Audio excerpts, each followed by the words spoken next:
السلام عليكم يا أيها الناس ওয়ালাকাদ কাররামনা বনি আদম বনি আদমকে আল্লাহ পাক সম্মানিত করেছেন লাকাদ খালাকনাল ইনসানা ফি আহসানি তাকওয়িম মানুষকে সম্মানিত করেছেন সুম্মা রাদাদনাহু আসফালা সাফিলিন অতঃপর যারা আল্লাহর হুকুম আহকামগুলি মানব না তাদেরকে পশুর চাইতে অদম করে ফেলান কাজেই মানুষকে সম্মানিত করেছেন পৃথিবীতে অনেক দেশই তো দেখলাম প্রথম মনে করতাম যে বাংলাদেশে প্রচুর লোক আসলে এটা আল্লাহর দেওয়া একটা নেয়ামত। এটা আমাদের প্রপার্টি ইনভেস্টমেন্ট আল্লাহ দিয়েছে।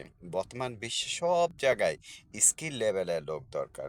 তো আমাদের দেশে মনে হয় স্কিল লেভেলে করতে পারলে এটা অনেক ভালো। সেই লোকগুলি ম্যান পাওয়ার হিসাবে বিশ্বে উন্নত দেশে আমরা করতে পারি। ইউরোপ, তারপর আমেরিকা, জাপান, অস্ট্রেলিয়া এইসব বড় বড় দেশে লোকজন কম।